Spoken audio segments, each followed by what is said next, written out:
La ilaha illallah Muhammadun Rasulullah. Jadi begini, kita ini punya panca indera ya, supaya kita bisa berkomunikasi dengan alam sekitarnya, dengan masyarakat sekitar kita. Panca indera itu 5 indera ya: penglihatan, penciuman, pendengaran, perabaan. Ini adalah jendela-jendela kita. Jadi artinya kita ini, jasad kita ini ada di dalam satu bangunan. Di dalamnya ada roh. Nah, roh kita ini, rumah kita ini, jasad kita ini rumah. Rumah kita ini punya jendela 5. Ya. Sehingga bagaimanapun orang sekarang dikatakan, kalau ada seorang disebut intelektual, dia pinter, tapi ternyata dia hanya menguasai bahasanya sendiri, tidak menguasai bahasa orang lain. Itu artinya bahwa keintelektualannya itu ya masih perlu dipertimbangkan lagi. Sebabnya apa? Karena ketika dia tidak menguasai bahasa lain, artinya tidak punya jendela untuk melihat peradaban yang lain. Jadi akhirnya nantinya seperti katak dalam tempurung. Itu jendela. Dalam pikiran ada jendelanya, menguasai bahasa, perantauan, adventure, sebagainya itu kan jendela otak. Nah, jendela roh kita sebenarnya. Nah, oleh karena itu, setiap kita membuka jendela, apakah mata, apakah telinga, apakah mulut, apa hidung, apa peraba dan sebagainya, apapun perangsang benda materi yang kita tangkap, bukan tanggap, namanya tanggapan, itu perangsang yang direkam oleh indera kita lalu diproses dalam otak kita, namanya tanggapan. Ini psikologi umumnya begitu. Itu akan memberikan pengaruh besar dalam kerja otak kita. Di situ banyak sinyal-sinyal masuk dan juga mempengaruhi pada kondisi psikologis kita. Kalau kita melihat bunga mawar, coba perhatikan dulu. Kita melihat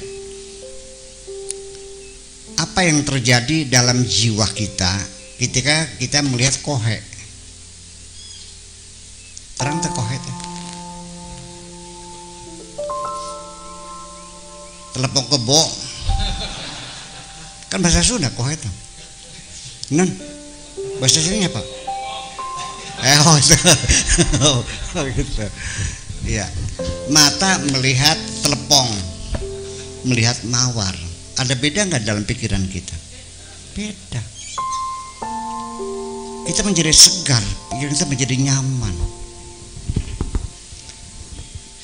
Melihat perempuan, yang satu cantik, yang satu jangan jelek ke perempuannya, tidak cantik. Perempuan nggak boleh bilang tidak jelek, nggak boleh. Tidak cantik. Beda nggak matanya?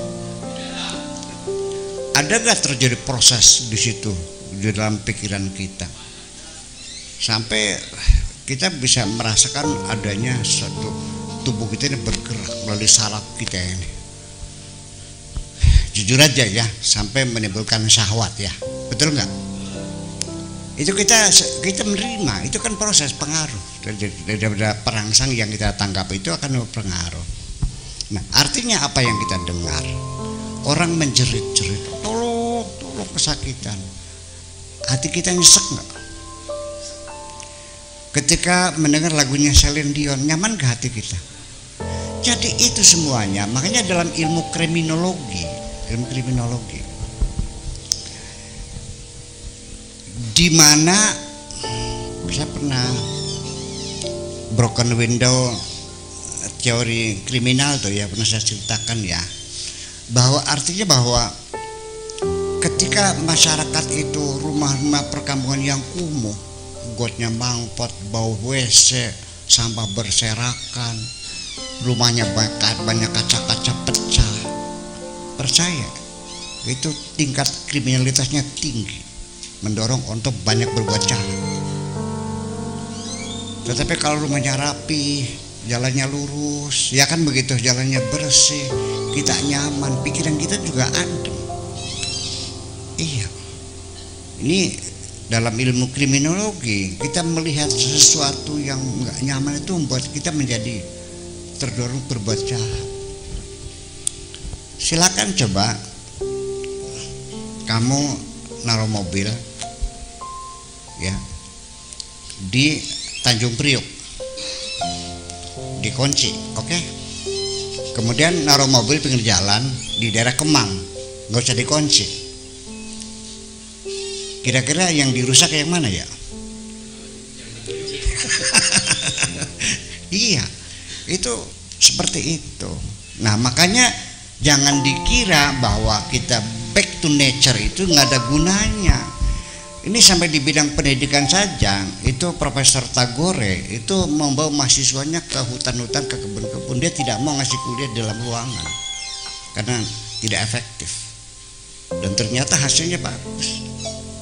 Saya juga dulu kalau belajar tuh di pinggir sungai sambil mancing. Kalau drodot dikunyah, bukunya dibuang deh, ngurusin ikan dulu, kan gitu. Ya, nanti bukunya kan pakai korasan ya, dulu tuh, dibuang dan pertebaran lagu kita punya.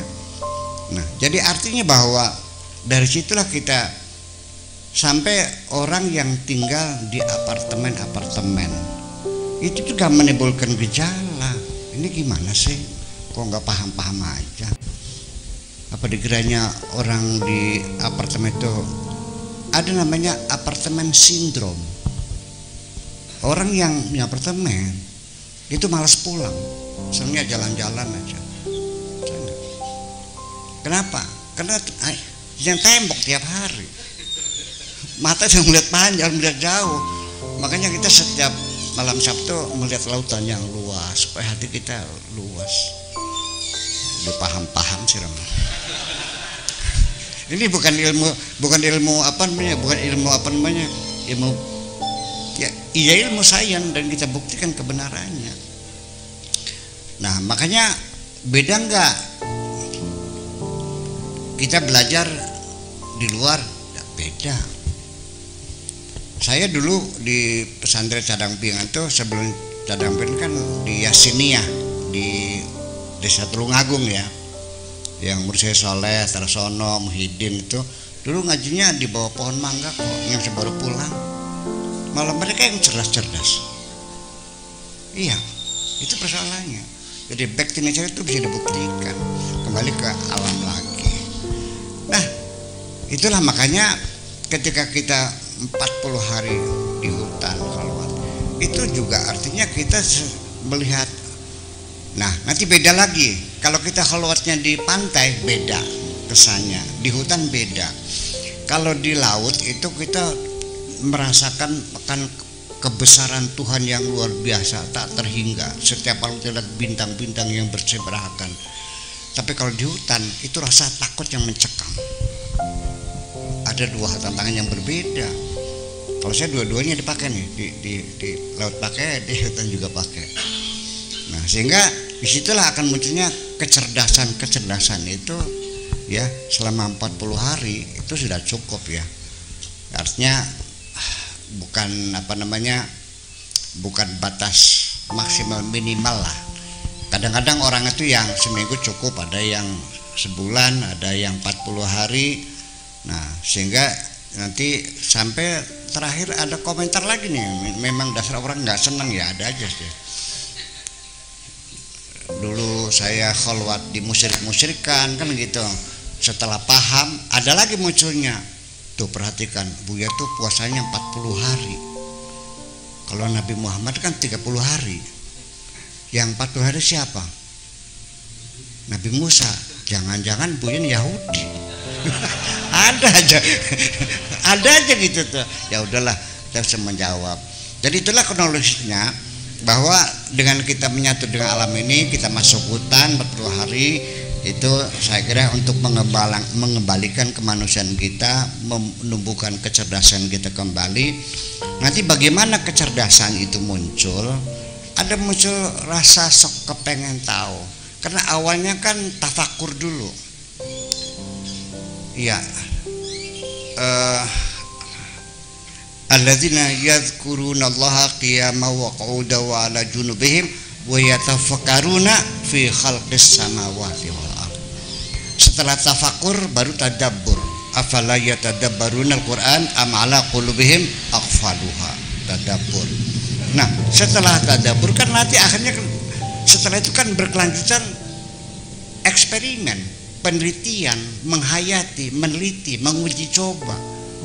Ya, kita nyusun premis-premisnya, lalu kita memberikan satu konklusi, lalu dicoba lagi, dibolak-balik, akhirnya menjadi rumus-rumusan. Ilmu itu adalah hasil eksperimen, ya, dan tetap eksperimen kita tidak pernah sempurna sekaligus, nanti disempurnakan lagi oleh anak cucu kita. Dulu orang mengira bahwa matahari ini stagnan, statusnya statis. Matahari mengelilingi bumi. Beribu-ribu tahun orang beranggapan matahari mengelilingi bumi. Baru belum lama kok orang baru tersadar ternyata bukan matahari mengelilingi bumi, tapi bumi yang berputar. Ya kenapa? Karena tafakur.